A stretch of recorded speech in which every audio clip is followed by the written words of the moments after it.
Shalom jemaat. Saya ingin menyapa semua keluarga yang ikut beribadah pada ibadah intergenerasi pada hari ini. Bagaimana kabarnya? Semoga semuanya dalam keadaan baik, dalam keadaan sehat, dan selalu dalam lindungan tangan Tuhan.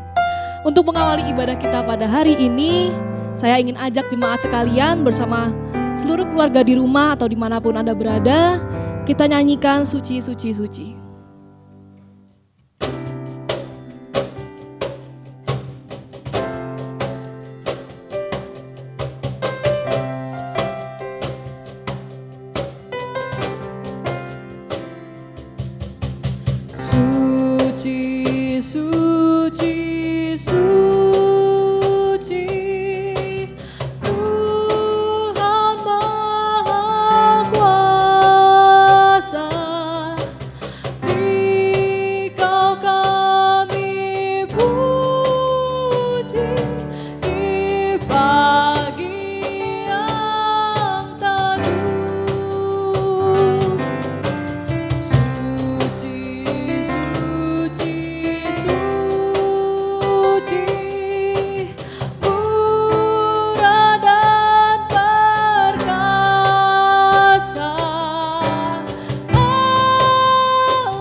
Bapak, Ibu, saudara-saudari dan juga anak-anakku terkasih, mari kita akan memulai ibadah kita pada saat ini dengan pengakuan bahwa pertolongan kita adalah di dalam nama Tuhan yang menjadikan langit dan bumi, yang kasih setianya tetap untuk selama-lamanya, yang memelihara umat manusia di tengah pergumulan dan goncangan kehidupan.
Kasih karunia dan damai sejahtera dari Allah Bapa kita dan dari Tuhan Yesus Kristus menyertai saudara sekalian. Saudara, Allah adalah Bapa yang setia. Allah adalah Bapa yang tidak pernah meninggalkan kita anak-anaknya. Mari kita taat kepada Bapa dan kita muliakan namanya.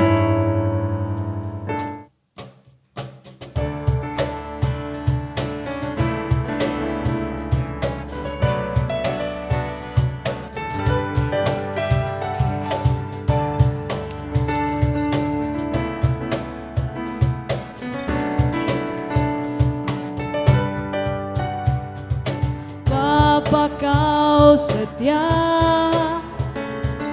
takkan meninggalkan,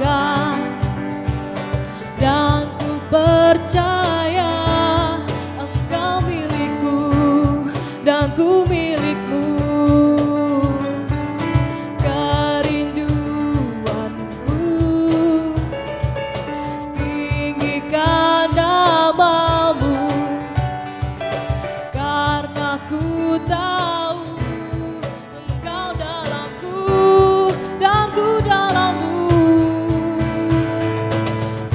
Ubah hatiku seperti hatimu, setulus salibmu, kasihmu Tuhan. Biar mataku seperti matamu, pancarkan kasihmu, ku mau jadi sepertimu.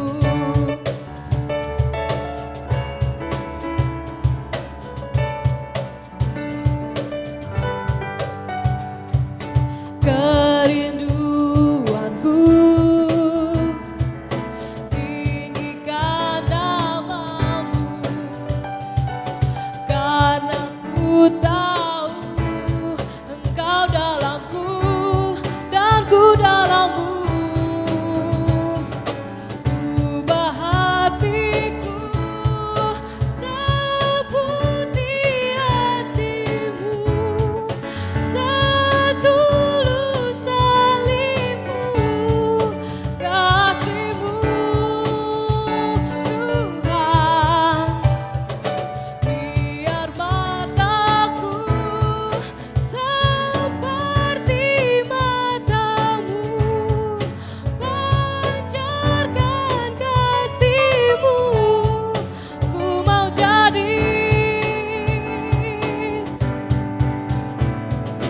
Ubah hatiku seperti hatimu, setulus salibmu, kasihmu Tuhan.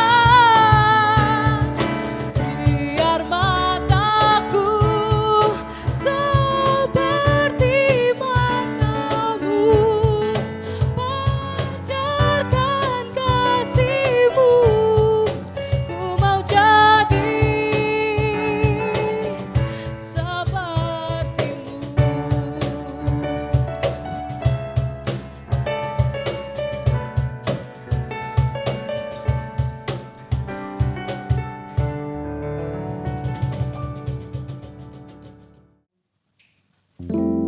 Adik-adik sekolah minggu masih semangat? Yuk kita ajak papa mama kita, saudara-saudara kita, dan anggota keluarga yang lain untuk kita lebih semangat lagi memuji Tuhan. Ikuti gerakan kakak ya.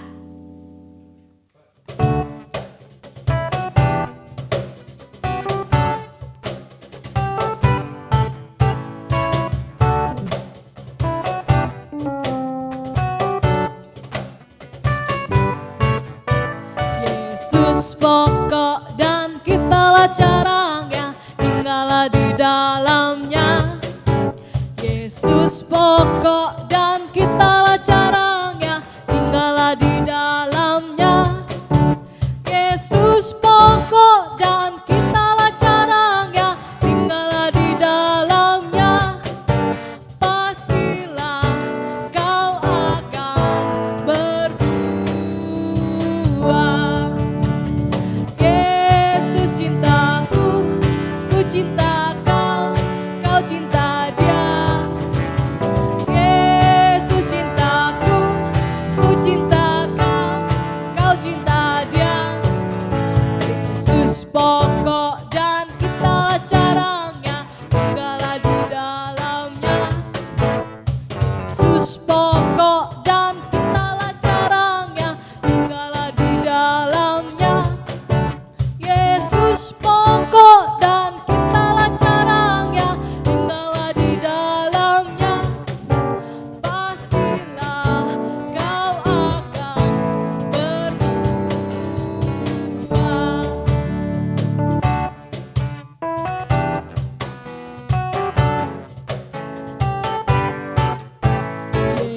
Yesus pokok dan kitalah caranya, tinggallah di dalamnya. Yesus pokok dan kitalah caranya, tinggallah di dalamnya. Yesus pokok dan kitalah caranya, tinggallah di dalamnya. Pastilah kau akan berbuah. Yesus cintaku, ku cinta kau, kau cinta dia. Yesus cintaku, ku cinta kau, kau cinta dia. Yesus pokok dan kitalah caranya, tinggallah di dalamnya. Yesus pokok dan kitalah caranya, tinggallah di dalamnya. Yesus pokok dan kitalah caranya, tinggallah di dalamnya. Pastilah kau akan berbuah.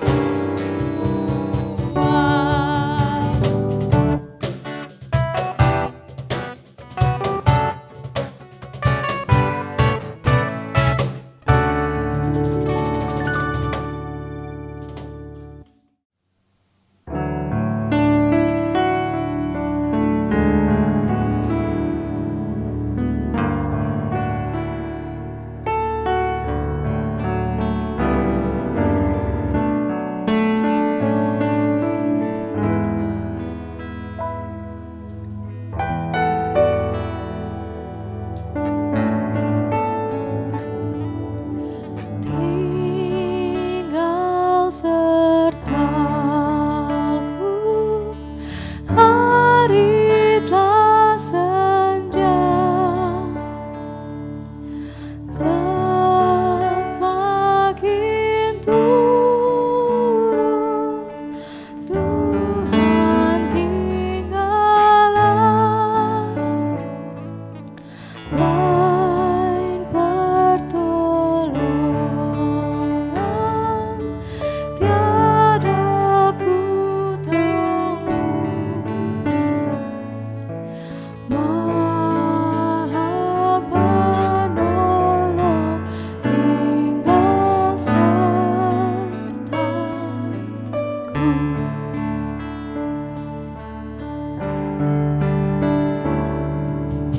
Aku berluka di kau tiap jam, dalam cobaan maulah ku pegang. Siapa penuntun yang setaramu,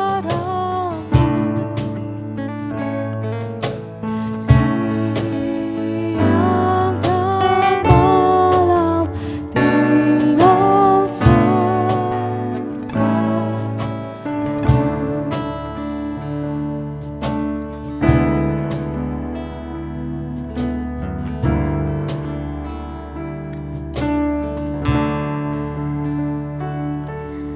Bapak Ibu, saudara-saudari dan juga anak-anakku terkasih, mari kita bersatu di dalam doa.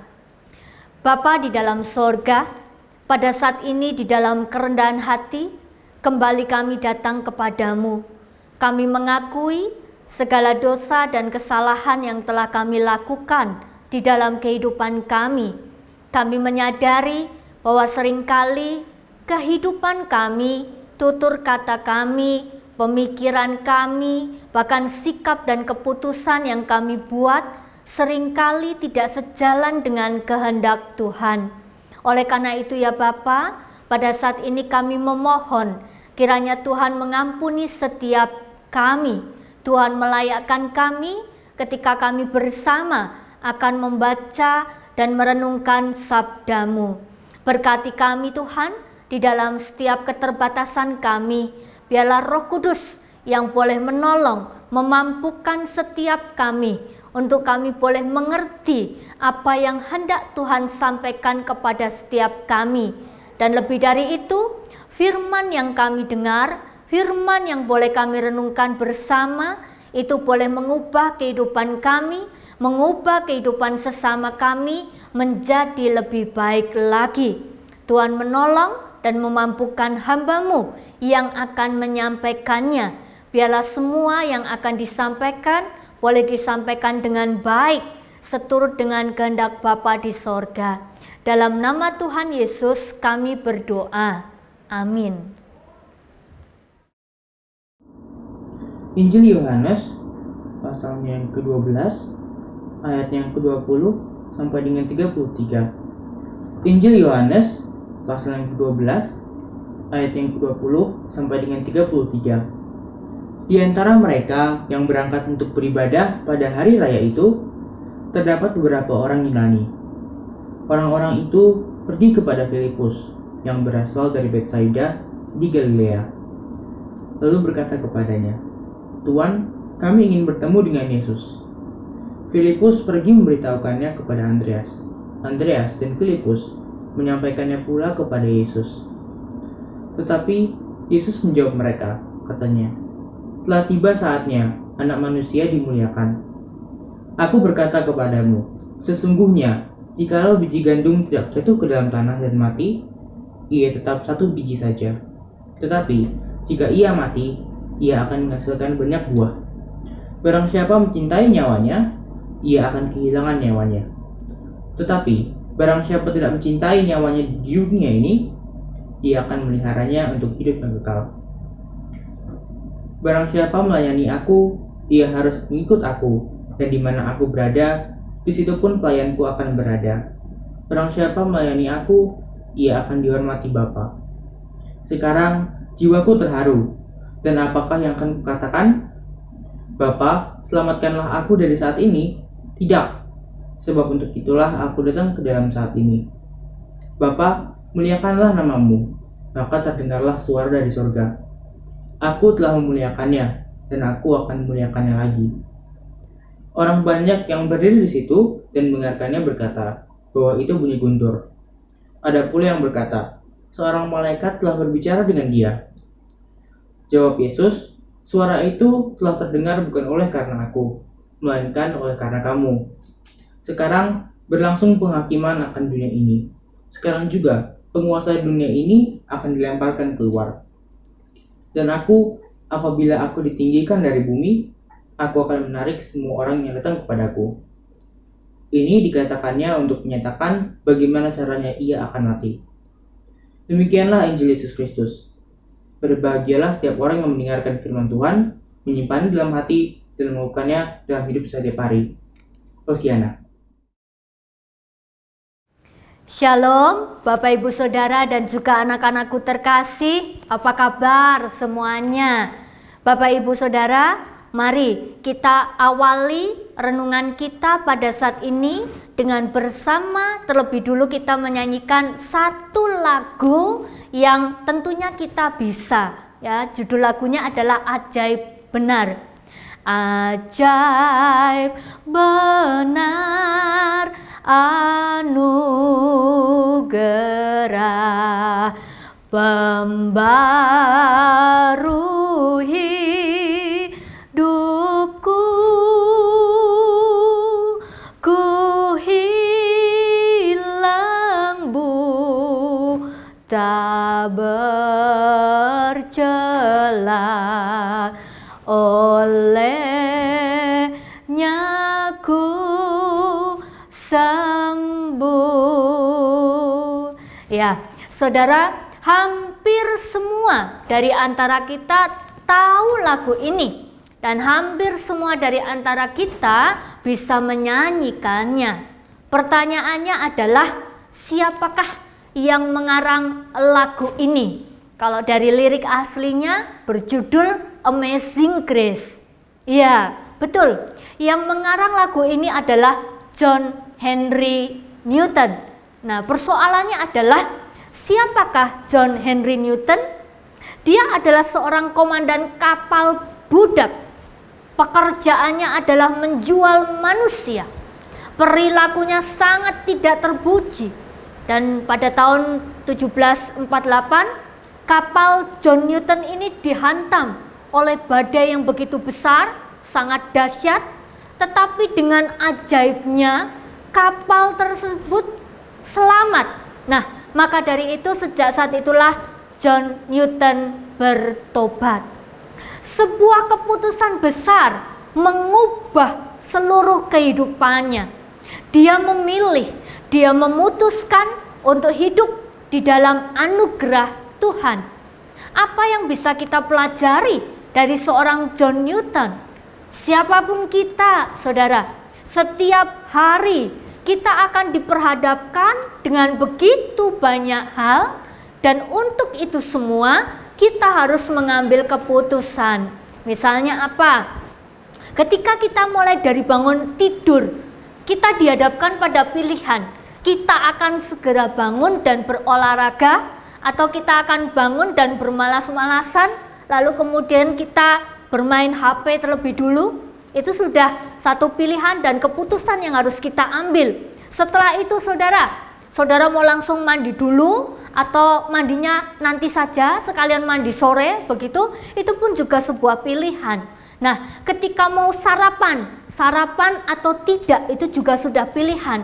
Kalau saudara mau sarapan, saudara mau makan soto atau nasi goreng, itu juga sebuah pilihan.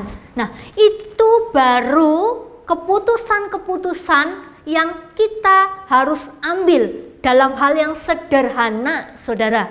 Belum keputusan-keputusan besar yang membawa pengaruh di dalam kehidupan saudara dan saya. Dan kita tahu persis, kita paham betul bahwa untuk sebuah keputusan besar yang kita ambil, jikalau keputusan itu salah, maka ambiarlah semuanya, saudara. Semuanya akan berantakan. Nah, sebagai pengikut Kristus, setiap saat kita juga diperhadapkan dengan begitu banyaknya persimpangan-persimpangan pilihan, yang mana tentu tidak mudah untuk kita mengambil keputusan.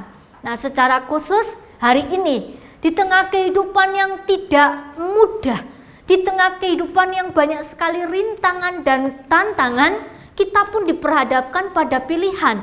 Kita tetap akan ikut Yesus, atau kita akan memilih dunia dengan segala tawarannya, dengan segala hal yang memikat, saudara. Nah, Bapak Ibu yang terkasih, sulit untuk kita hari ini mengambil keputusan untuk hal-hal yang sangat penting. Nah, maka dari itu mari kita lihat bagaimana dengan mereka yang ada di dalam teks kita hari ini di waktu yang lampau. Ternyata sama, saudara, ternyata sama. Oleh karena itu saya mengajak Bapak Ibu Saudara untuk kita boleh bersama mencermati Yohanes 12 ayat yang ke-20. Di sana diawali dengan pernyataan demikian. Di antara mereka yang berangkat untuk beribadah pada hari raya itu terdapat beberapa orang Yunani. Dari ayat ini setidaknya ada dua hal penting yang harus kita ketahui terlebih dahulu. Yang pertama adalah di sana dikatakan pada hari raya itu. Hari raya apakah itu, saudara? Nah, perlu kita ketahui bahwa konteks peristiwa yang diceritakan dalam perikop kita hari ini berbicara tentang masa Prapaskah Yahudi. Jadi konteks ceritanya ini terjadi pada masa Prapaskah Yahudi. Yang kedua pertanyaannya adalah siapakah yang ada di sana? Di sana dikatakan di antara mereka. Siapakah mereka? Nah, kalau kita sudah tahu ini adalah peristiwa menjelang Paskah Yahudi, maka kita juga harus mengetahui bahwa biasanya menjelang Paskah Yahudi hampir semua. Yang pertama, orang Yahudi dari perantauan, mereka itu datang ke Yerusalem untuk merayakan hari raya Paskah. Pertanyaannya adalah, apakah di sana hanya ada orang Yahudi? Tidak, saudara. Ada orang kedua yang disebut dengan orang proselit. Siapakah mereka? Itu ya. Mereka bukan orang Yahudi, tetapi mereka memeluk Yudaisme. Mereka adalah orang asing yang mereka tinggal bersama-sama dengan orang Israel. Dan bila mereka laki-laki, mereka akan memberi diri disunat dan mereka juga akan hidup menurut ketetapan orang-orang Yahudi. Nah, lalu kemudian siapakah mereka yang ada lagi, saudara? Ternyata dalam teks ini juga disebutkan ada beberapa orang Yunani. Tidak disebutkan berapakah jumlah mereka, tetapi ini sangat menarik sekali. Ini sangat unik sekali. Ya, kenapa? Siapakah mereka? Orang Yunani. Mereka disebut dengan goyim. Goyim adalah orang-orang yang tidak bersunat, yang oleh orang Yahudi dianggap sebagai orang yang di luar mereka. Mereka adalah orang asing. Tetapi mereka yang adalah orang asing, mereka itu jauh-jauh datang ke Yerusalem dari Yunani, dari daerah asal mereka, saudara. Nah, mengapa mereka mau datang? Mereka datang tentunya bukan tiba-tiba, saudara. Ya, kemungkinan mereka sudah lebih dulu mendengar, kemungkinan mereka sudah lebih dulu tahu tentang siapakah Yesus. Ya, tentunya kalau kita mau urutkan, kita bisa melihat pada teks sebelumnya ketika Tuhan Yesus memasuki kota Yerusalem dan dielu-elukan. Disitulah mereka melihat siapakah Tuhan Yesus. Pertanyaannya adalah, apa tujuan mereka? Apakah kepentingan mereka? Mereka bukan orang Yahudi. Ya, kalau kita mau tanyakan begitu, kemungkinan awalnya mereka itu mungkin hanya ingin mengikuti perayaan masa menjelang Paskah Yahudi. Hanya itu. Tetapi kalau kemudian kita perhatikan, ternyata tidak sedangkal itu tujuan mereka. Tidak sedangkal itu kepentingan mereka. Goyim itu atau orang asing itu, orang Yunani itu di sana dikatakan ingin berjumpa dengan Yesus. Yohanes 12 ayat 21. Orang-orang itu pergi kepada Filipus yang berasal dari Betsaida di Galilea, lalu berkata kepadanya, "Tuan, kami ingin bertemu dengan Yesus." Jadi jelas, kepentingan mereka adalah ingin bertemu dengan Yesus. Nah, kemudian Filipus menyampaikan tujuan dari orang Yunani itu kepada Andreas, lalu kemudian Andreas meneruskannya pada Yesus. Lalu apakah jawab Yesus? Ya, bagaimana jawabnya? Apakah halo, ayo, mari silahkan begitu ya? Tidak. Jangan dibayangkan seperti Pak Paulus Lee, saudara ya. Goyim, kepada goyim itu Tuhan Yesus justru berkata, memberitahu. Yang pertama, diberitahu tentang apa yang akan terjadi terhadap dirinya, yaitu kematian. Ada kematian di depan matanya. Lalu bukan hanya memberitahukan tentang apa yang akan terjadi pada dirinya, tetapi kemudian yang kedua, Yesus memberitahu konsekuensi-konsekuensi apa yang harus mereka hadapi ketika mereka memilih Dia, ketika mereka orang Yunani itu memilih Yesus. Nah, Bapak Ibu Saudara yang dikasihi Tuhan, ini tidak mudah, karena seolah Tuhan mau mengatakan, kamu sanggup atau tidak memilih untuk ikut aku, saudara. Ini persimpangan pilihan yang tidak sederhana. Pertama, menyangkut identitas mereka sebagai seorang Yunani, sebagai orang Yunani. Kedua, mereka diperhadapkan dengan keingintahuan untuk mengenal siapakah Yesus. Dan menarik, saudara, unik sekali. Di tengah persimpangan yang rumit ini, mereka memilih untuk mengenal Tuhan Yesus. Wow, ya, kita lihat selanjutnya. Apa konsekuensinya bagi kita saat ini, dan apa konsekuensinya bagi mereka pada saat itu ketika kita memilih anugerah itu. ternyata ada banyak hal yang akan kita terima, saudara. Salah satunya yaitu kita akan diberi antusias. Ya, apakah antusias itu?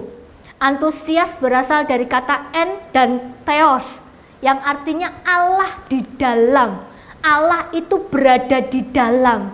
Artinya adalah jikalau Dia ada di dalam kita, maka di dalam segala keadaan kita itu akan terus menjadi pribadi yang semangat. Semangat apa? Semangat untuk mencintai Dia, semangat untuk mencintai kehidupan ini, semangat untuk menjalani kehidupan apapun yang terjadi dalam kehidupan kita. Dan ketika Dia ada di dalam kita, maka yang kedua yang akan terjadi adalah dengan semangat kita akan menjadi orang yang kreatif walaupun kita menghadapi kesulitan. Bahkan hidup kita ini bisa menjadi inspirasi. Kita menjadi pribadi yang inspiratif bagi orang-orang yang ada di sekitar kita saat ini. Dan kemudian yang ketiga, kita akan terus dimampukan menjadi pribadi yang terus dan terus ingin mencari dan bahkan mengenal tentang Dia. Saudara, hari ini kalau kita mau perhatikan, perikop kita menunjukkan ada begitu banyak orang dengan antusiasnya. Coba ya, saudara perhatikan Yohanes 12 ayat yang ketiga. Di sana diceritakan tentang seorang wanita bernama Maria yang mengambil setengah kati minyak narwastu murni untuk meminyaki kaki Yesus. Ini menunjukkan bahwa Maria adalah seorang pribadi yang antusias. Dia pribadi yang punya semangat untuk memberi. Karena persoalannya adalah minyak narwastu murni itu bukan minyak yang murah, saudara. Itu minyak yang sangat mahal. Bahkan dalam peristiwa itu Yudas Iskariot mengkritik apa yang dilakukan oleh Maria ini. Lalu kemudian yang berikutnya, kita bisa menemukan juga ada orang banyak yang menyambut Yesus dengan meriah. Bahkan bukan hanya meriah, tetapi dengan begitu luar biasa gegap gempita ketika Tuhan Yesus memasuki kota Yerusalem dan mereka meneriakkan Hosana bagi anak Daud. Kita bisa melihat bahwa di sini ada orang-orang yang semangat untuk menyambut Dia. Ada orang-orang yang semangat untuk menerima Dia. Lalu kemudian contoh yang ketiga, ada begitu banyak orang yang berbondong-bondong pada Yesus. Kenapa? Karena mereka mendengar bahwa Ia membuat mujizat besar. Jadi ada semangat atau antusias orang-orang untuk mencari Tuhan Yesus. Dan yang keempat, di sana ada orang-orang Yunani yang disebut dengan Goyim tadi. Mereka ingin berjumpa dengan Yesus. Ada antusias, semangat untuk mencari, untuk bertemu, dan bahkan untuk mengenal. Nah, kira-kira dari 4 contoh orang-orang yang antusias semangat tadi, kira-kira saudara dan saya yang mana? Saudara bisa jawab sendiri ya. Jangan bangga dulu, saudara. Jangan bangga. Kenapa? Karena sedalam apakah antusias kita, sedalam apakah semangat kita, itu akan teruji ketika kita bertemu dengan salib, saudara. Kita bisa temukan orang banyak yang menyambut Yesus dengan meriah, dengan gegap gempita ketika Dia memasuki kota Yerusalem dengan teriakan Hosana bagi anak Daud. Tapi saudara bisa melihat antusias yang luar biasa itu ternyata berubah ketika mereka melihat ada realitas salib yang akan dihadapi oleh Tuhan Yesus.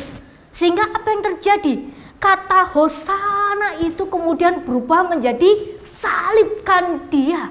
Ya, lalu kemudian yang berikutnya, ada orang yang banyak berbondong-bondong pada Yesus, mendengar bahwa Ia membuat mujizat-mujizat besar, saudara. Ya, ada antusias untuk mencari. Tetapi sayangnya mereka terjebak pada mujizatnya. Mereka bukan mencari sang pembuat mujizatnya.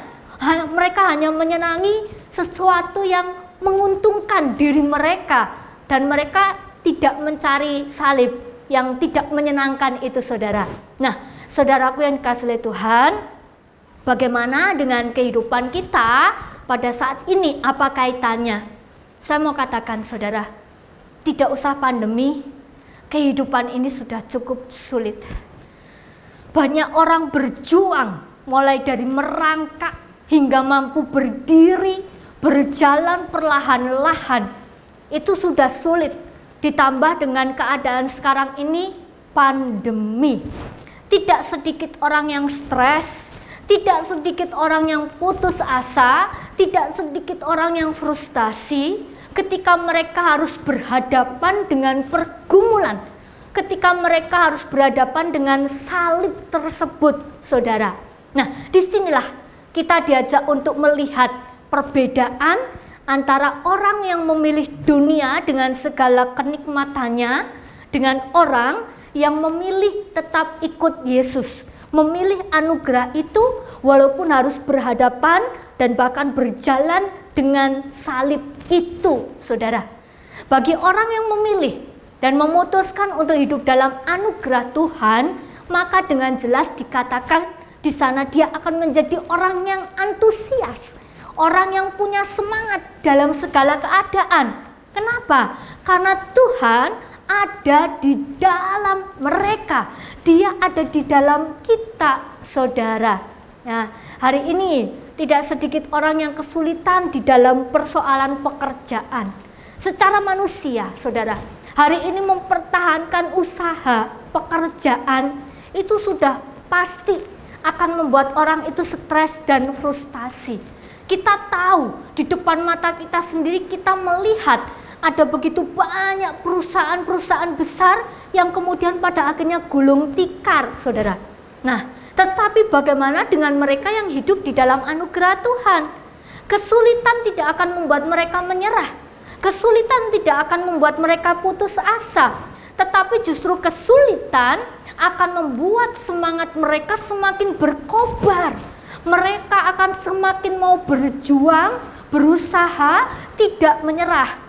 Begini kok tidak berhasil, begitu kok selalu gagal. Coba terus, tidak mengeluh, justru terus mencoba dan memperbanyak syukur di dalam kehidupannya. Nah, saudaraku, bahkan semangatnya untuk tetap mencintai Tuhan tidak luntur sekalipun mereka harus menghadapi dan bahkan ketika mereka harus berjalan dengan salib itu. Mengapa bisa demikian?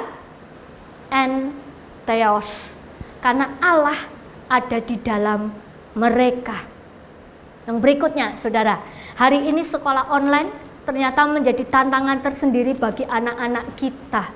Awalnya saya berpikir, enaknya ya hari ini anak-anak itu sekolah online, semua bisa dikerjakan di rumah dengan santai, tanpa harus repot, susah-susah pergi ke sekolah. Kalau ada tugas dan tidak tahu jawabannya, tinggal browsing, tanya Google begitu ya.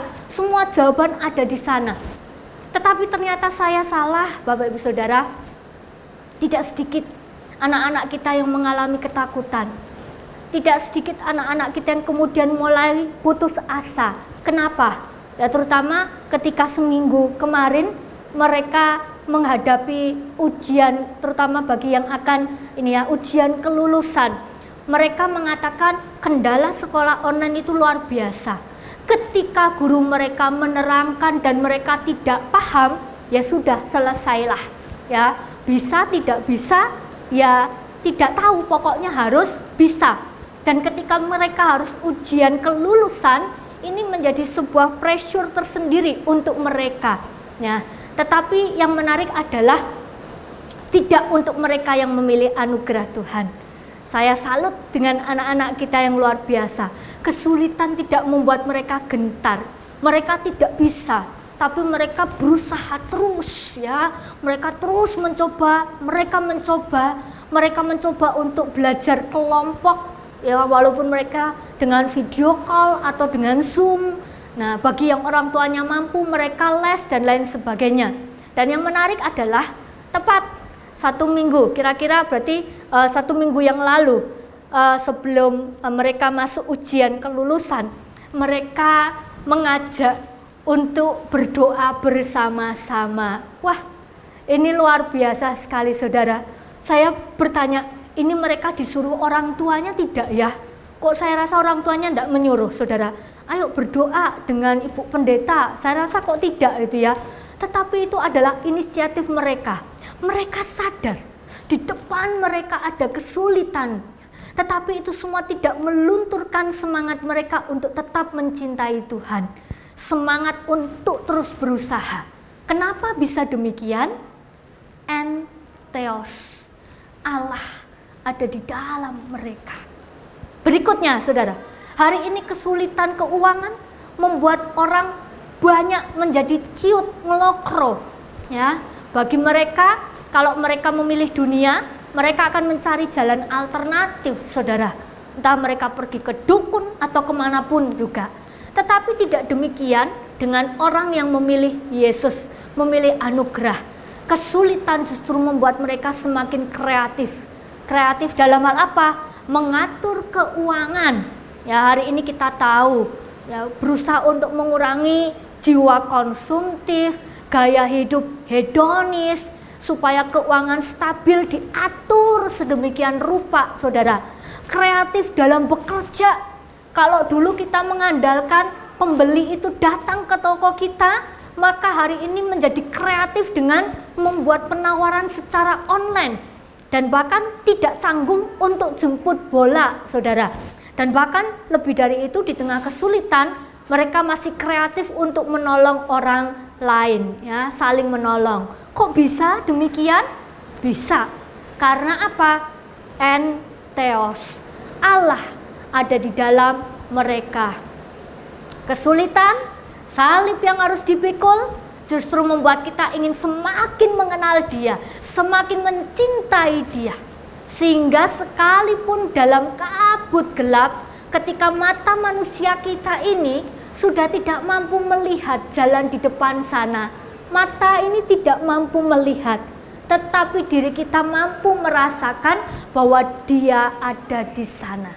Dia hadir menyertai kehidupan kita. Dia memberi kekuatan untuk saudara dan saya. Kenapa bisa? Kok bisa? Karena Theos, Allah ada di dalam mereka. Mari saudara, Minggu Prapaskah ini mengajak kita untuk mengevaluasi apakah antusias, semangat pelayananku, karyaku, rumah tanggaku, studiku, semuanya sudah teruji kemurniannya ketika aku berjumpa dengan salib, ketika aku berjumpa dengan pergumulan, ketika aku harus menghadapi konsekuensi karena aku memilih dan memutuskan untuk tetap ikut Dia. Sedalam apakah semangatmu mencintai Dia? Cinta yang sejati tidak akan luntur karena salib.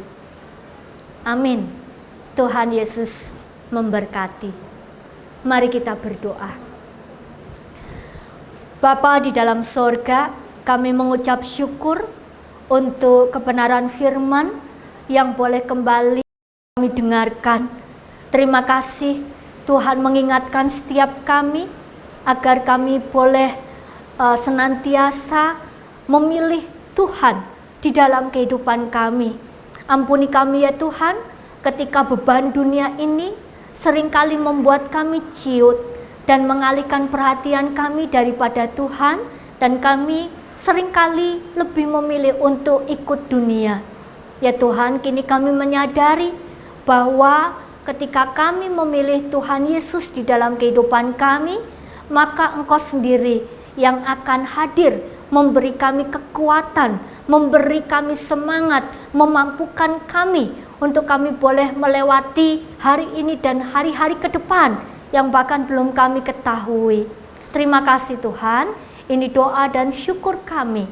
Dalam nama Tuhan Yesus kami berdoa. Amin.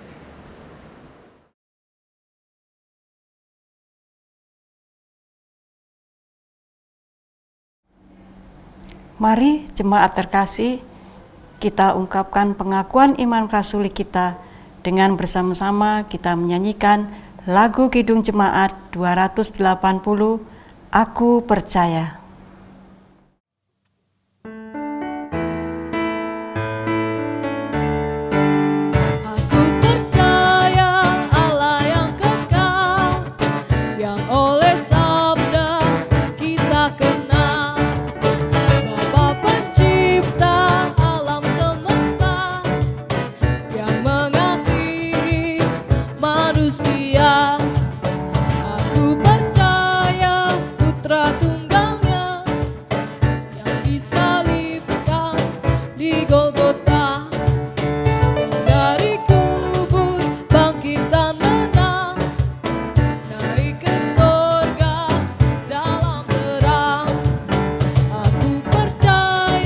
Pada Roh Kudus yang mendiami kita terus.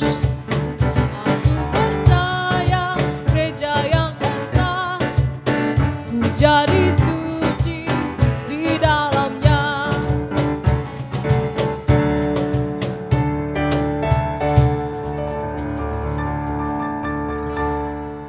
Jemaat yang terkasih, mari kita bersatu di dalam doa syafaat. Bapa di dalam sorga, pada saat ini kami menaikkan syukur kepadamu karena Tuhan memberi kami kesempatan untuk kami boleh menaikkan doa bagi setiap pergumulan yang terjadi di sekitar kami pada saat ini. Pada saat ini kami rindu berdoa bagi saudara-saudara kami yang dalam keadaan lemah tubuh, terutama bagi mereka yang hari ini sedang berjuang melawan COVID di dalam tubuh mereka. Tuhan kiranya memberi mereka kekuatan, Tuhan memulihkan. Tuhan juga senantiasa memberi kekuatan bagi setiap anggota keluarga, secara khusus untuk mereka boleh terus memberikan support, memberikan dukungan. Ya Tuhan, saat ini kami juga rindu berdoa bagi program pemerintah terkait dengan vaksinasi yang sedang dan terus dilakukan. Biarlah program ini boleh menolong agar pandemi ini boleh semakin terkendali. Tak lupa kami mau berdoa untuk bangsa dan negara kami di dalam perekonomian yang saat ini sedang tidak stabil. Kami mohon kepadamu ya Bapa, kiranya Engkau Allah boleh turut campur tangan dalam pergumulan yang dihadapi oleh bangsa dan negara kami. Ya Tuhan, pada saat ini kami juga mau berdoa untuk program Paskah yang kami lakukan. Tuhan kiranya memberkati agar apa yang boleh kami kerjakan, semuanya itu boleh menjadi berkat bagi banyak orang. Terima kasih Tuhan Yesus. Ini doa dan permohonan kami panjatkan dalam nama Tuhan Yesus. Amin. Jemaat, mari kita ungkapkan ucapan syukur kita melalui persembahan. Adapun ayat yang mendasari persembahan diambil dari Amsal 3 ayat ke-9 sampai dengan ayatnya yang ke-10. Muliakanlah Tuhan dengan hartamu dan dengan hasil pertama dari segala penghasilanmu, maka lumbung-lumbungmu akan diisi penuh sampai melimpah-limpah, dan bejana pemerahanmu akan meluap dengan air buah anggurnya. Mari kita persembahkan persembahan bagi kemuliaan Tuhan.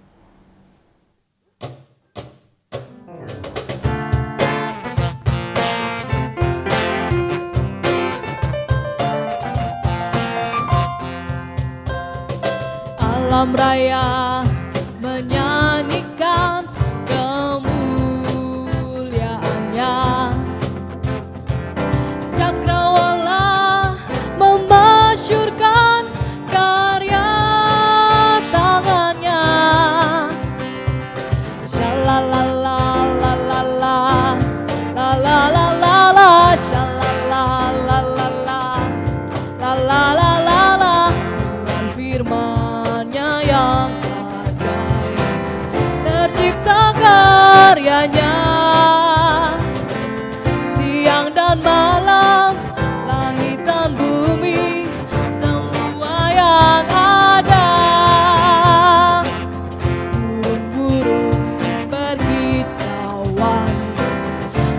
menyambut sang surya. Bunga bermekaran, alam riang-riang memuji namanya. Semesta bernyanyi karena kasih-Nya tak berubah sampai selamanya. Pujian bukan namanya. Semesta bernyanyi karena kasih-Nya tak berubah sampai selamanya. Pujian bukan namanya. Hanya Tuhanlah yang layak untuk dipuji. Hanya Tuhanlah yang layak untuk dipuji.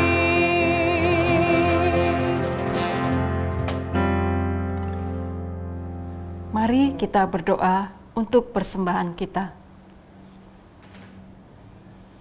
Tuhan Allah Bapa, Bapa yang kami kenal di dalam nama Yesus Kristus, sungguh kami mengucap syukur Tuhan atas segala berkat anugerah yang boleh kami rasakan di dalam kehidupan kami. Terima kasih juga Tuhan, melalui pekerjaan dan usaha kami masing-masing, Tuhan juga melimpahkan berkat rezeki di dalam kehidupan kami. Tuhan, kalau saat ini kami boleh mempersembahkan sebagian kecil dari berkat yang sudah kami terima, biarlah kiranya Tuhan, persembahan yang sudah kami kumpulkan ini, Tuhan berkati, Tuhan sucikan, agar kiranya persembahan ini boleh kami pakai di dalam pekerjaan yang ada di rumah-Mu ini. Berkati bagi mereka juga Tuhan yang akan mengelola persembahan ini. Dan biarlah persembahan ini boleh layak di hadapan-Mu. Tuhan, mampukan juga setiap kami Tuhan, untuk kami boleh mempersembahkan seluruh hidup dan kehidupan kami bagi kemuliaan-Mu saja. Inilah Tuhan doa ungkapan syukur kami. Di dalam nama Tuhan kami Yesus Kristus, kami berdoa dan bersyukur. Amin. Jemaat, mari kita kembali lagi ke dalam kehidupan sehari-hari kita dan terus berpegang teguh dan mengabdi kepada Tuhan.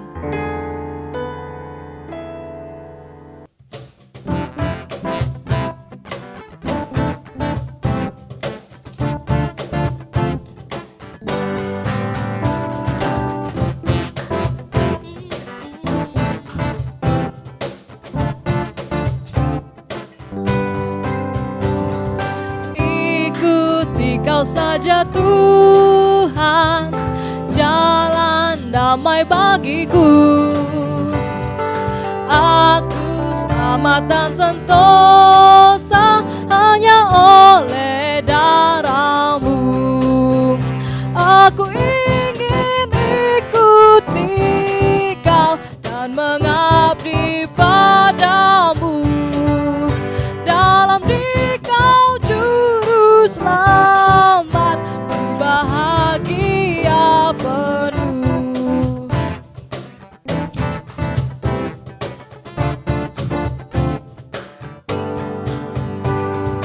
Ikut dan menyangkal diri, aku buang yang fana. Hanya turut kehendak-Mu dan padamu berserah. Aku ingin ikuti Kau dan mengabdi padamu. Dalam di Kau juru selamat, ku bahagia penuh. Aku ingin ikuti Kau dan mengabdi padamu. Dalam di Kau juru selamat, ku bahagia penuh.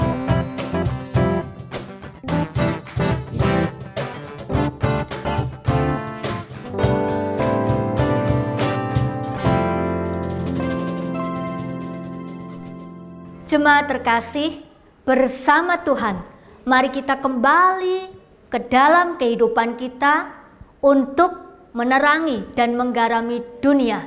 Dan terimalah berkat Tuhan yang menguatkan dan meneguhkan saudara. Tuhan memberkati engkau dan melindungi engkau. Tuhan menyinari engkau dengan wajah-Nya dan memberi engkau kasih karunia. Tuhan menghadapkan wajah-Nya kepadamu dan memberi engkau damai sejahtera. Amin.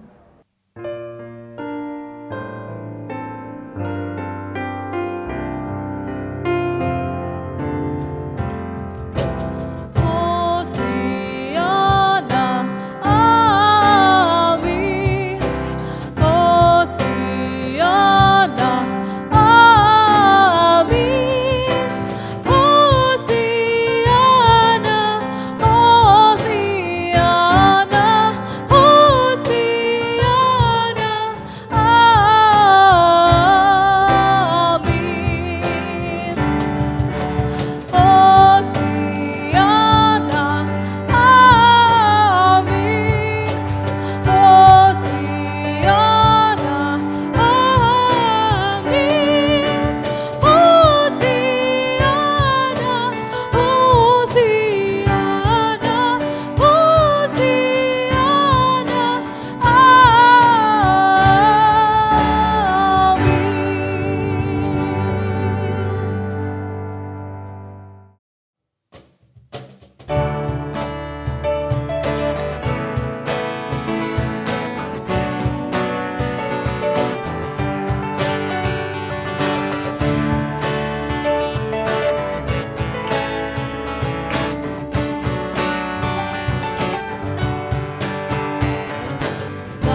Bapa.